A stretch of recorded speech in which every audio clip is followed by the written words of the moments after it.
Chapter Vinkies, Murder XX Espuisin, Pineng Shane, feint un effondrement devant le registre, tandis que Luan tient le stylo. Il renverse l'encrier et la tâche annule des mois d'études. Le fluide noir progresse vers le sceau royal. Luan regarde le papier et remarque que la tâche contredit sa propre alibi. Ainsi commence Fleur sans nom. Luan a fabriqué un poison à partir d'une simple plante, mais ne t'arrête pas là. Appuie fermement sur le bouton j'aime et abonne-toi pour ne pas être pris au dépourvu par ce drame. Allez-y. Luan est au milieu d'un casting massif, et tous ces types qui passent sont tellement cringe, inventant des histoires effrayantes pour capter son attention. L'homme est au bord de la rupture, car personne ne semble être la personne réelle qu'il cherche. L'atmosphère est si lourde que même l'air semble tendu. Le problème, c'est que Luan doit retrouver quelqu'un de son passé, mais parmi toutes ces personnes qui veulent le tromper avec des souvenirs faux, il perd patience. Il sait qu'on lui ment en face, et ce n'est pas seulement ce qui l'agace, mais cela lui donne aussi une migraine constante. Chaque mensonge qu'il entend est comme un coup de poing dans la tête, et il continue de tenter de filtrer le réel du faux. Pour comprendre pourquoi il est sous une telle pression, il faut remonter à son enfance. Luan était le second fils, calme, sans pression, jusqu'à ce que son frère aîné, Shane, fasse une scène de film. C'était comme si le monde s'effondrait d'un instant à l'autre. Tout changea en un clin d'œil, et Luan passa d'un garçon ordinaire à un soldat en entraînement forcé. Shane, maître du drame, se mit à feindre qu'il était mourant, avec une performance si intense que même le vent s'arrêta. Et Luan, le cœur brisé et rempli de culpabilité, accepta de porter tout le poids de l'entraînement, par l'honneur de son frère. Pendant que Luan détruisait son corps et son esprit, étudiant jusqu'à 3 heures du matin, Shane ne pensait qu'à sortir du jeu plus tôt pour vivre au-dessus, dans tout le luxe. Luan chercha refuge auprès de son frère. Il voulait juste un instant de répit des cours. Mais il ne s'attendait pas à ce que le garçon le trahisse instantanément. Shane l'a livré sans hésiter, comme si c'était la chose la plus naturelle au monde, pour que les tuteurs ne l'importunent pas. Bien sûr, sans tenir compte du fait que Luan était en pleine crise émotionnelle. Ce fut le premier gros moment gênant de l'histoire. Le frère, qui voulait juste une minute de paix, s'est retrouvé traîné de retour dans la salle d'études par son propre frère. Il ne s'y attendait pas, mais le drame avait déjà commencé. Ce qui suivit fut une torture en violoncelle, escrime et équitation, comme s'il lui avait mis un gilet de plomb et lui avait dit « Maintenant, cours !» Chaque cours était une bataille, et Luan était au bord de l'effondrement, littéralement. Il n'avait plus de force, mais il avançait quand même, comme si sa vie en dépendait. Pendant qu'il mourait d'épuisement, Shane continuait son style de malade de la vie, calme, sans pression, comme si le monde était son club privé. Et ça faisait bouillir la tête du pauvre Luan. Une nuit, l'épuisement l'emporta. Il renversa une encre sur son devoir et en un instant, ruinait des heures de travail. Cette tache d'encre fut le point de non-retour. C'est là, à cet instant, qu'il comprit que personne à la maison ne se souciait s'il était brûlé ou non. Luan n'en pouvait plus. Il lâcha toute la haine accumulée et envoya tout le monde au diable parent. Frère, même le majordome. Il en avait assez d'être le remplaçant parfait et explosa simplement, avant de s'enfuir en courant, parce que quand tu es le seul à te battre, tôt ou tard, tu finis par te briser. Luan s'élance à toute vitesse hors de la demeure, comme si l'air lui-même le pourchassait, en quête d'air libre et de paix. Mais sa liberté dure rien, car une seconde plus tard, il heurte violemment un arbre au milieu de la forêt. Un choc brutal, comme si le monde avait décidé qu'il ne le laisserait pas s'échapper. Complètement détruit, seul, la genou couvert de sang, comme si le sol lui-même l'avait mordu. Il a touché le fond, il n'a plus de force. Alors qu'il pleure sans réconfort, comme si le monde n'était plus le sien. Apparaît un garçon étrange qui le voit dans cet état et lui demande s'il va bien, comme si c'était la chose la plus normale au monde. Un choc total entre deux mondes, le noble épuisé face à un gamin qui n'a aucune idée de qui il est ni de ses drames familiaux. Luan tente de se mettre sur la défensive, comme toujours, pour préserver son orgueil, mais il n'a plus de force, et finit par accepter le mouchoir, même avec une tête de « c'est gênant », parce que la situation le dépasse. C'est la première fois de sa vie qu'on l'aide sans rien attendre en retour, uniquement par empathie, pas par obligation, pas par intérêt, pas par protocolaire. Juste parce que oui. L'inconnu remarque que Luan est blessé, et bien qu'on lui ordonne de s'en aller au lieu de partir, il reste. Il s'assoit à côté de lui, sans rien dire, juste pour qu'il ne soit pas seul dans l'obscurité. Silence, seulement le crépuscule et le vent. Rien d'autre. Et soudain, l'atmosphère change. Ce n'est plus une merde constante, c'est un moment de paix. Inattendu, mais réel. Luan tente de faire une tête noble, avertit le garçon que les plantes de sa corbeille sont vénéneuses et mortelles. On sent qu'il veut briller par sa sagesse de livre, mais l'enfant le laisse bouche bée. Il s'avère que l'inconnu en sait plus que tous les livres réunis, et lui explique que ces feuilles servent à chasser les mouches, pas à faire des théories. Luan passe en mode cringe total en réalisant que son éducation était une imposture, et dans un accès de frustration pure, il déchire la corbeille du garçon.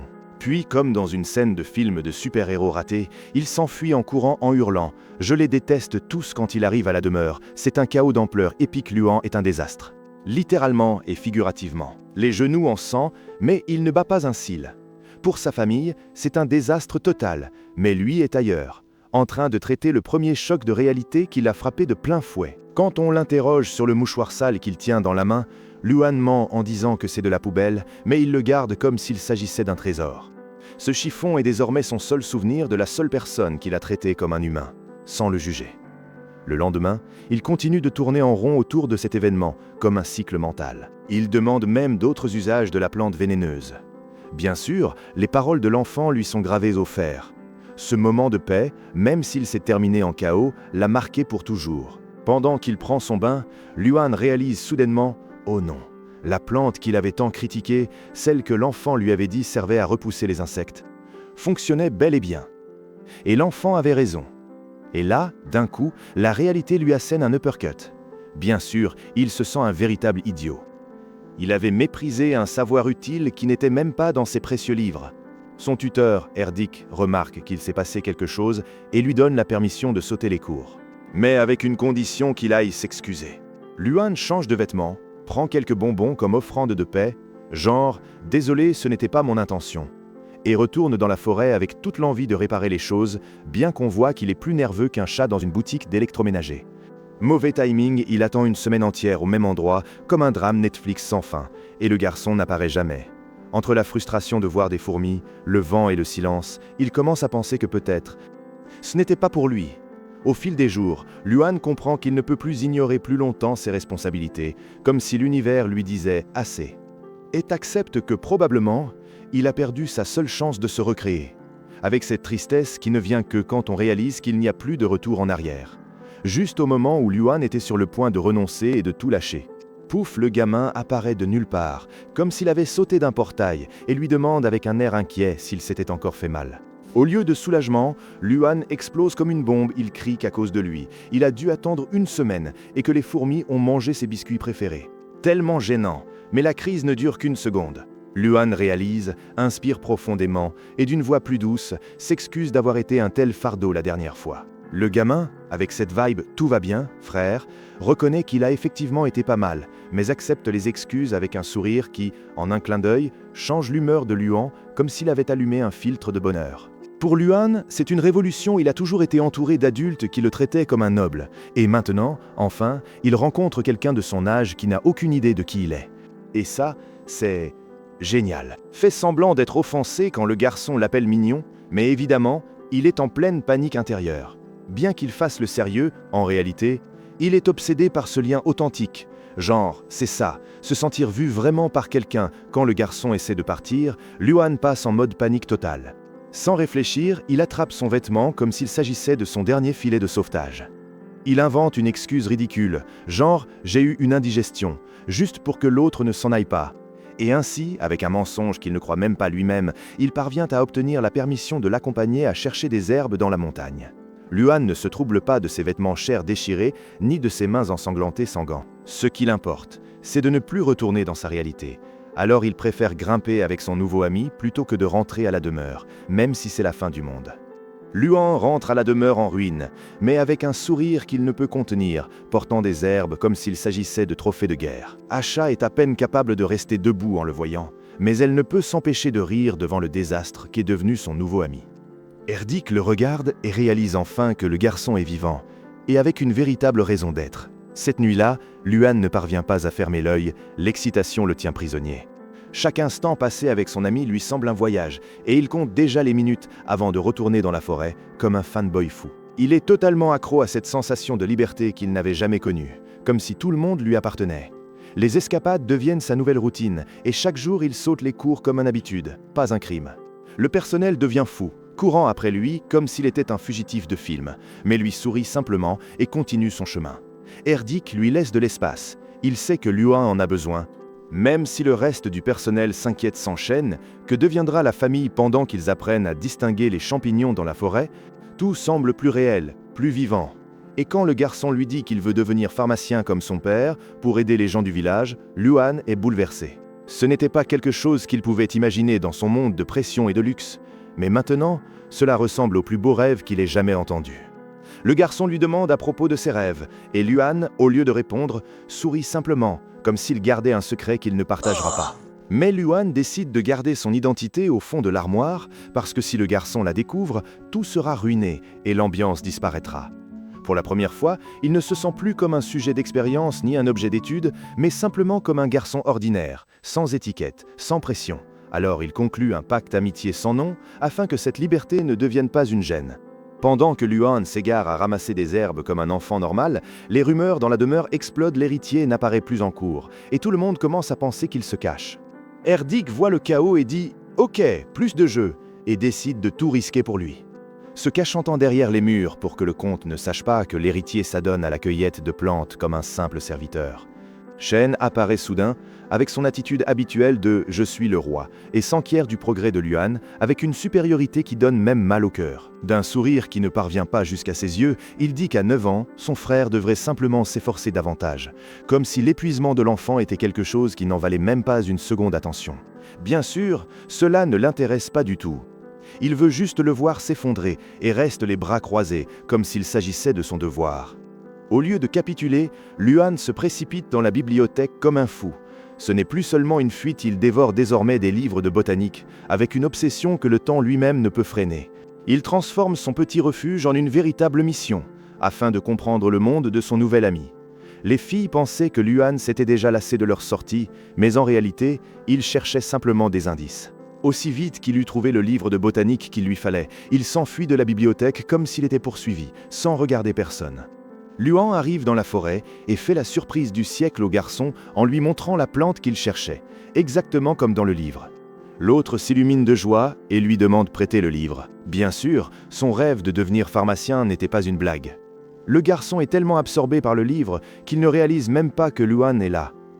Il passe toute l'après-midi ainsi, jusqu'à ce que la nuit tombe. Et Luan finit par se plaindre, un peu gêné, parce qu'ils n'ont rien joué en fait. Ils l'ont remplacé par des illustrations de plantes. Le garçon s'excuse avec un sourire. Et ce sourire le laisse sans défense. Il marche main dans la main à travers la forêt. Et Luan, en silence, réalise que, même s'il aime étudier, ce qui rend le jour le plus beau, c'est simplement être avec son ami. La sérénité est brusquement rompue. Le petit frère du garçon apparaît, les trouvant ainsi. Luan panique, l'homme ne fait confiance à personne, et son secret est à un pas de exploser. Luan arrive à la demeure et fait une crise de nerfs à la hauteur d'une légende. Parce que le frère de son ami s'est immiscé entre eux et tout est maintenant fichu. Erdik doit l'endormir, il n'y a pas d'autre solution. Le blond jure qu'il ne laissera pas ce gamin gâcher son ambiance. Le lendemain, Luan est déjà dans la forêt, prêt à affronter tout ce qui peut arriver. Mais il est extrêmement nerveux, persuadé qu'on va le boycotter à cause de ce qui s'est passé. Heureusement, le garçon apparaît soudainement, lui donnant une peur bleue. Et il lui lance que, sérieusement, il préfère 1000 fois être seul avec Luan qu'avec son frère. Ils commencent à ramasser des plantes comme un défi de survie, avec une vibe de couple. Et Luan avoue qu'il s'est lancé dans la botanique uniquement pour être avec lui, le comprendre. Et bon, avoir une excuse pour passer du temps ensemble. L'ambiance est 100% romance de film main dans la main, comme si le sentier étroit était un pont d'amour. Mais l'atmosphère s'effondre quand Luan glisse soudainement. Tout devient chaos, il se lâche, perd de l'équilibre et l'air se charge de panique. Le garçon crie comme si le monde s'effondrait en voyant Luan tomber droit dans le vide, une chute qui semble sortie d'un mème de tragédie. Et juste à temps, le garçon de la forêt le rattrape, comme un glitch de la réalité. Terminant collé sur une saillie étroite, de justesse, comme si l'univers leur avait offert une pause d'urgence. Ce fut une seconde de folie pure, où ils comprirent que s'ils tombaient, ils n'auraient même pas d'histoire à raconter après. Son ami reste tordu par la culpabilité, et soudain, les larmes aux yeux, il demande pardon à Luan d'avoir tant raboté les plantes. Luan reste sans voix, et en le voyant ainsi, il le serre fort dans ses bras. Il dit « idiot », mais l'étreinte en dit plus que 1000 excuses. Ils rentrent chez eux la tête baissée, mais avec un lien plus fort qu'avant. Ils ont perdu le panier, mais gagné quelque chose de bien plus précieux, de la maturité. Luan réalise à contre-cœur qu'il ne peut plus feindre plus longtemps, il a été trop enthousiaste et a emmené le garçon dans son refuge secret, un endroit qu'il avait préparé avec amour et beaucoup d'excitation. Mais le refuge n'était qu'un tronc d'arbre, et la pluie s'est chargée de faire disparaître tous les pétales qu'il avait placés en décoration. Total cringe. Son plan a été un échec, et Luan le sait. Mais au garçon, ça lui est égal. Il est heureux simplement d'être là, sans complications. Luan se détend en réalisant qu'il n'a pas besoin de plan parfait ni de fleurs pour que l'ambiance soit bonne entre eux. Dans un moment de vulnérabilité, Luan se décide à demander une étreinte.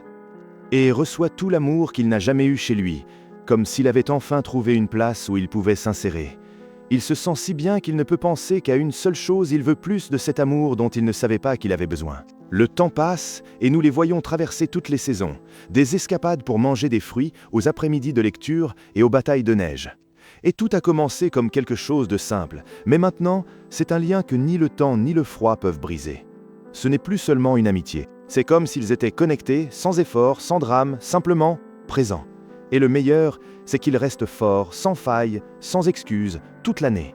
Mais quand il retourne à la demeure, Luan doit afficher son air de noble parfait, avec son sourire du tout est sous contrôle.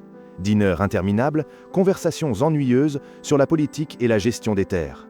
Comme un drame Netflix, mais avec moins d'action et plus de protocole.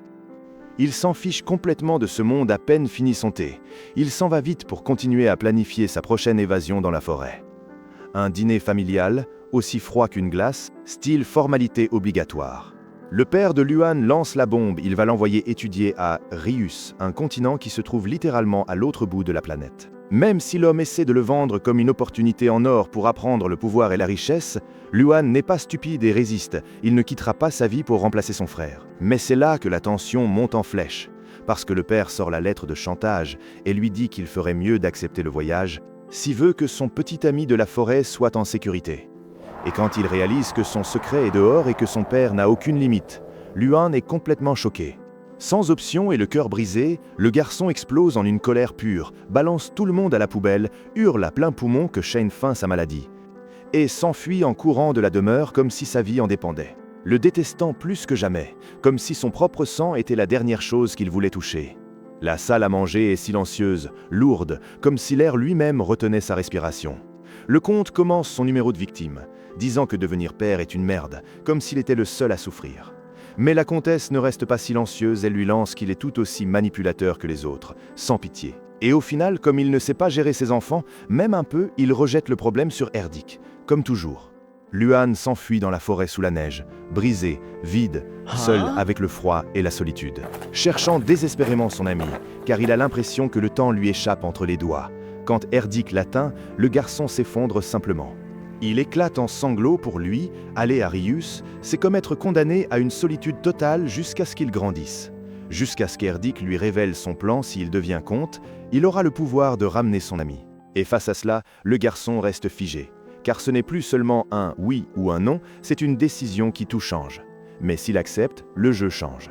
Et il peut retrouver son ami, le garder à ses côtés pour toujours, se marier avec lui si elle le veut. Pourquoi pas Luan reste plongé dans ses pensées, l'esprit ailleurs. Soudain, le poids de la couronne ne semble plus si lourd si le prix à payer est de ne pas perdre la seule personne qui lui importe.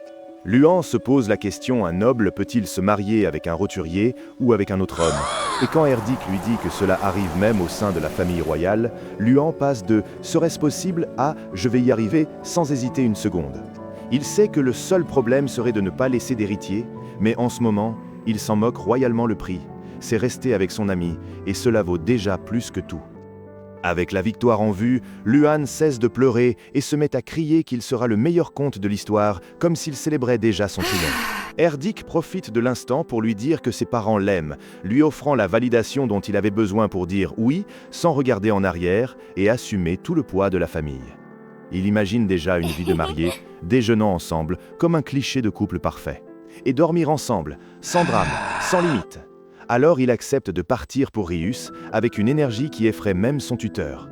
Maintenant, il ne veut plus seulement être le successeur, il veut étudier tellement qu'on le promeuve au rang de marquis, pour que personne n'ose s'immiscer dans sa vie privée. En quittant la chambre, Erdik n'est plus le même. Il retrouve ses parents, qui sont abasourdis par la rapidité avec laquelle il a réussi à convaincre l'héritier. Les trois rient entre eux, comme s'il s'agissait d'une blague, persuadé que cet amour n'est qu'une lubie d'adolescent que le temps effacera sans problème. Mais voilà l'erreur, ils n'ont aucune idée de la détermination qui vient de s'allumer dans cette pièce. Si tu penses que c'est une lubie, tu es tout comme les parents de Luan, qui vivent dans leur propre nuage. Croire que le temps guérit tout, c'est lamentable, parce qu'ils ne voient pas que leur fils n'est plus le même. Le microprocesseur a changé. Le petit endure 6 jours à geler dans la forêt, sans pitié, uniquement pour ne pas rater la chance de se dire au revoir. Pas une seconde de plus, pas un pas en arrière. Avec une volonté d'acier, il ne fléchit pas une seule seconde. Quand l'ami finalement apparaît, Luan n'hésite pas, ni spectacle, et lâche la bombe, ils doivent se marier. Mais avant, il doit s'éloigner s'il veut gagner du pouvoir. C'est un pari à long terme, et il est prêt à sacrifier son enfance pour cela. Parce qu'il veut un avenir aux côtés de la personne qu'il aime. Le garçon de la forêt accepte le défi, et promet de s'améliorer, transformant une amitié de jeu en un pacte sérieux, bien solide. Pour ne laisser aucun doute sur sa détermination, Luan lui remet son accessoire le plus précieux, en garantie peu importe ce qui arrivera, il reviendra le chercher. Luan s'embrasse avec un câlin de ceux qu'on n'oublie jamais et laisse son accessoire le plus précieux comme garantie. Enfin, ce n'était pas juste un marché, c'était un pacte de frères, mais avec plus de poids qu'un « je te jure que je dis la vérité ». Dans le carrosse, il ne tient plus qu'un morceau de tissu, mais pour lui, c'est son trésor, comme si c'était le dernier câble reliant à ce qu'il a laissé derrière lui. Là, accroché à cela comme à une ancre au milieu d'une mer d'incertitude. Son câble de terre alors que commence le voyage vers ce qu'on ne peut même pas imaginer. Le carrosse arrive à Rius. Et waouh, l'ampleur du lieu est autre. Ce n'est pas juste un village, c'est une ville qui te regarde comme si elle te disait « toi, ici », avec toute l'arrogance du luxe. Et là, devant la demeure du marquis de Prône, il s'arrête. Comme si le monde s'était arrêté avec lui. Et quand tu vois la demeure, non, ce n'est pas seulement du luxe. C'est comme si le luxe avait décidé de devenir architecture. Tout brille, imposant, et t'atteint les yeux comme un coup direct à l'ego. Bien que Luan soit plus nerveux qu'un chat dans une boutique de chiens, le marquis brise la glace avec un sourire dont on ne sait s'il est amical ou une embuscade et l'accueille comme un objet nouveau, de ceux qu'on déballe avec précaution. Comme un jouet qui vient juste d'arriver avec l'étiquette encore accrochée. L'homme se présente comme son nouveau tuteur, avec un ton qui sonne plus comme un contrat que comme une présentation. Et il l'entraîne directement dans la chambre du fils aîné, comme s'il faisait déjà partie du lot. Luan s'installe dans sa chambre, le poids d'une nouvelle vie qui a déjà commencé sans qu'il ait même dit oui. Mais il réalise que le vrai cauchemar, c'est la langue, parce que le marquis parle à toute vitesse et qu'il ne comprend même pas une demi-phrase. Au lieu de flancher, il s'encourage en imaginant l'impression que son ami de la forêt fera quand il reviendra avec classe, style et un vocabulaire 10. Sans perdre de temps, il s'engage dans une académie de merde, hyper exigeante, du genre « survive ou meurt ». Et là, les autres nobles pleurent comme des bébés, supplient pour rentrer chez eux, comme si c'était un reality de merde. Pour Luan, voir les autres abandonnés, c'est juste du cringe, du drame bon marché. Il a une cible claire, et il sait que l'effort est le seul chemin pour tenir sa promesse, et rien ne l'arrêtera. Le garçon s'était transformé en une machine, il domptait déjà le cheval, maîtrisait la théorie, et même l'escrime, bien qu'au début l'épée lui pesa comme du plomb. Son progrès fut si fulgurant que même les instructeurs restèrent bouche bée. Ce qui était le plus incroyable, c'est que Luan commença véritablement à apprécier cette vie intense, comme s'il avait enfin trouvé sa place. 3 ans plus tard, Luan était incontestablement numéro 1, mais être le meilleur en fit une cible pour tous les ragots du couloir. Tandis que les autres le jugent pour être l'étranger, ou pour dire qu'il est le fils adoptif du marquis, l'ambiance reste pur feu. Il ne bat pas un cil, car pour lui, ces gens ne valent pas la peine. Ils ne sont pas à son niveau. Cette sécurité est devenue gênante, surtout pendant les cours de danse. Il est tellement obsédé par le perfectionnisme qu'il n'a même pas la patience avec sa partenaire d'entraînement. Et au final, la pauvre fille craque, se met à pleurer devant tout le monde. Tout cela à cause de lui. Luan ne ressent rien. Il laisse sa partenaire pleurer, parce qu'il considère qu'une erreur est juste une perte de temps. Et ce qui est le plus ironique, c'est qu'il était exactement comme ça avant. Il se souvient de ces jours où il pleurait de frustration en se brisant à cause de ne pas pouvoir exécuter le pas parfait. Le bois jusqu'à ce que son ami lui a inventé une danse réservée à eux deux, comme un code secret. Cette nostalgie lui arracha un sourire que sa compagne interpréta comme quelque chose de bizarre. Genre, mais qu'est-ce qui se passe ici? Et là, c'était clair, Luan n'écoute personne de l'académie et les voit comme s'ils venaient d'une autre planète. 6 mois plus tard, le marquis de Prône apparut pour le féliciter de rester au premier rang, comme si c'était la chose la plus naturelle au monde. Il ne ressemble plus du tout au garçon d'avant, il a grandi comme un arbre. Il semble plus sérieux, plus fort, plus impressionnant. Le point final du dessert, c'est une lettre d'Erdik qui lui confirme que tout va bien à la maison. Et paf, un soulagement total. Il lui donne la paix dont il avait besoin pour continuer à supporter cette solitude qui commençait à peser. Luan se met à écrire, et la différence se fait déjà sentir. Avec sa famille, un tout va bien, et c'est tout. Avec son ami de la forêt, un désordre total, il veut tout savoir, jusqu'au moindre détail. Il lui raconte absolument tout, des épices rares qu'il mange jusqu'au cringe de ne pas lui avoir demandé son nom avant de partir. Je le vois rouge comme ça, vulnérable, et je n'arrive pas à y croire. Le type qui a toujours l'air d'un bloc de glace absolu est maintenant perdu dans sa propre nuée de nostalgie. Genre, je vais pleurer tout seul dans mon lit. Il sait qu'il met Erdik dans une situation difficile avec toute cette correspondance secrète, mais ça ne l'arrange pas. S'il veut écrire, qu'il s'arrange. Son seul objectif que, quand ils se reverront, l'autre comprenne parfaitement à quel point il l'a manqué. Sans filtre, sans demi-mesure. Quel final de chapitre, mec Luan est un iceberg sur la piste, mais quand il sort sa plume, il devient poète. Si tu adores la manière dont il s'immerge totalement dans chaque détail pour son ami, ne reste pas les bras croisés like. Abonne-toi et commente quel manhwa tu veux voir ensuite. À bientôt, Chapter X Murder XX.png. Quel final! Le héros est un iceberg sur la piste, mais il se libère comme un poète dans ses lettres. Tout comme il ne garde aucun détail quand il écrit, vous non plus, balancez les commentaires avec le prochain manhwa que vous voulez voir. Abonnez-vous pour garder ce rythme parfait et donnez un like aussi précis que ses pas de danse. À bientôt!